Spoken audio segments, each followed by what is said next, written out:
Hey guys, Daryl Hoffman here with the Central Arkansas Bass League. Today we're going to shoot a little info video about fish care.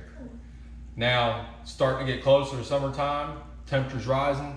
That means the water temperature's rising. So that means one thing, we got to take care of our fish. So here at the Cable, we've been 5 years so far, 5 seasons we've had, and the last 3 or 4 seasons, I feel like we've done a really good job about keeping good fish care, keeping fish alive, making sure everybody knows and understands what it takes to keep fish alive. So today we're going to go through the basics on making sure that limit you catch goes back to be caught another day. So first thing we're going to talk about is water temperature. So usually it's not until about the mid 70s after the spawn is when you start really taking into consideration of fish care. After the spawn, fish are weak, they're tired, so it's real crucial to make sure that these fish are taken care of and released back. Rule of thumb really is the higher the water temperature, the more ice you need to cool that water down. You need to keep that water as cool as you can in your live well. We don't want to freeze them to death, shock the fish, but we want to keep them pretty cool so that way they don't overheat. So I usually keep my live well around 70, 75 degrees, okay? That's post-spawn, all the way through the summer, beginning of fall. I'd like to keep at least that temperature as close to 70 as I can. Even if you catch fish down 30 feet deep, that's about the average temperature that they're gonna be used to. So when you bring them up and you put that 90-degree water in your live well, they just came from 30 feet deep, it's gonna be a big shock for them to go in that live well. So you want to make sure that water stays cool throughout the day and the fish stay cool. So the first thing that I do before every tournament, when it starts warming up, right after the spawn, is I go and I get a bag of ice at your gas station. Usually if you find one of them ice machines that has the big bulk, 20 pound, I usually start with a 20 pound bag of ice and I put it in your live well, keep it tied in your live well, morning of the tournament. So you put it in there at 4 a.m., it should stay in there all morning until you catch your first fish, okay? Doesn't matter if you catch your fish right off the bat or if it's at 12 o'clock in the afternoon. So 20 pound bag of ice is what I start with. The more the summer goes, I'll start bringing a cooler with me to bring more ice with me. All right, usually you can bring bottles of ice. You can just bring a cooler with another 20 pound bag of ice in it and shovel it in to keep your temperature down. One thing I do know that is if you use bottles, you need to be really careful if you're on a lake with a rough conditions, because them bottles in your live well can cause them fish distress by being bounced around. So if you do like to use the water bottles, make sure you take them out before you go on long boat rides. That way you're easing the pressure off the fish.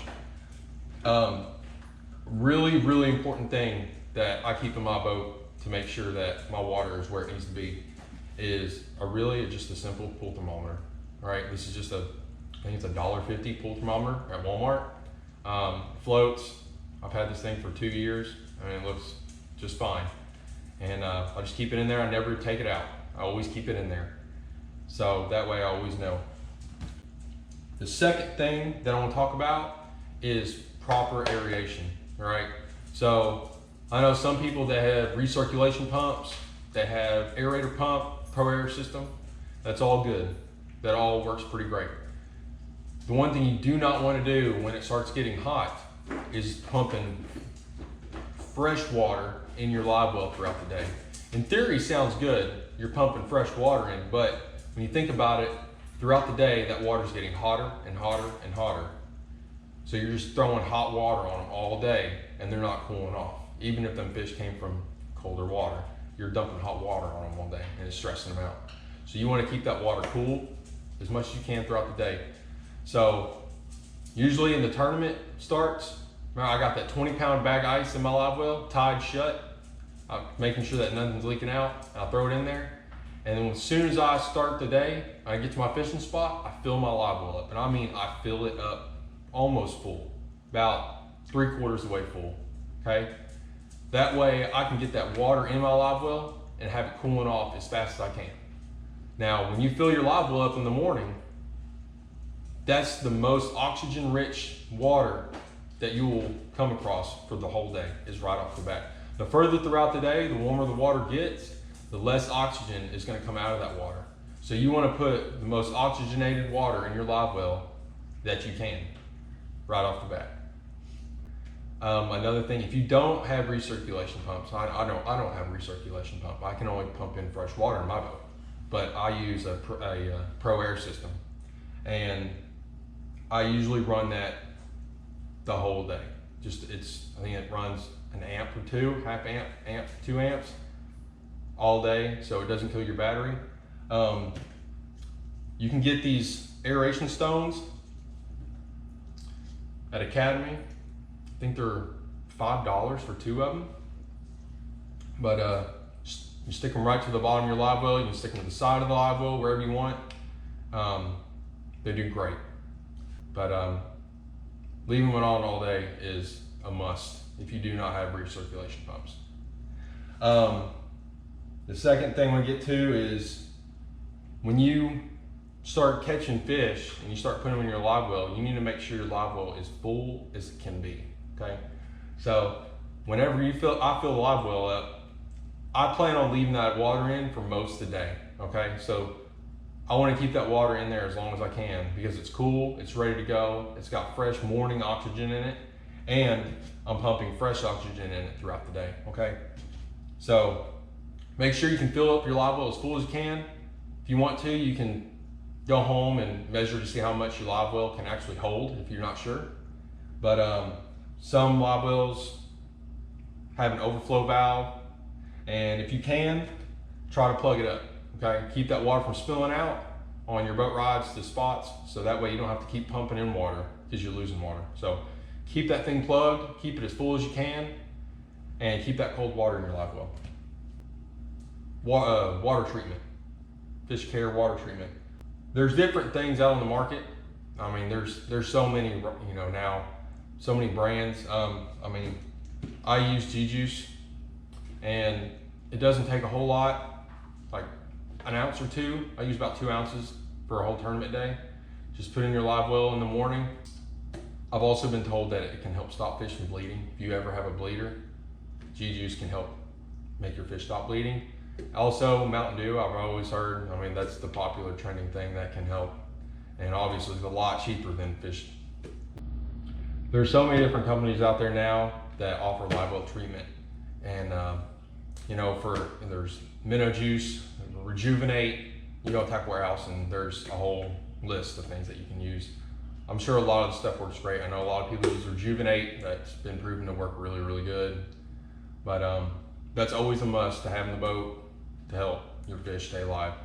I know some of y'all maybe start fishing deep. Whenever it starts getting summertime, fish start moving deep. Since the fish is so deep, he's been brought up, he starts to bloat, air pockets, so he needs to be deflated. So there's different things that you can do.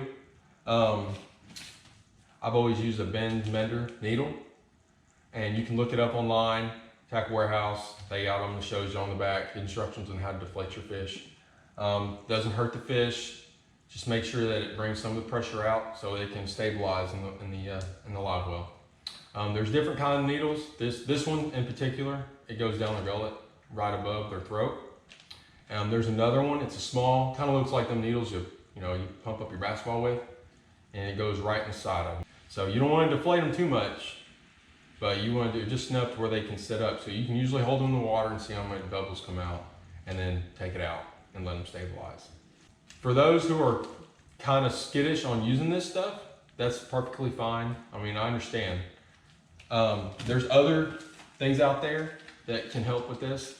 There's things called fish clips. You can also get them off Tackle Warehouse. Some of your local shops can have these.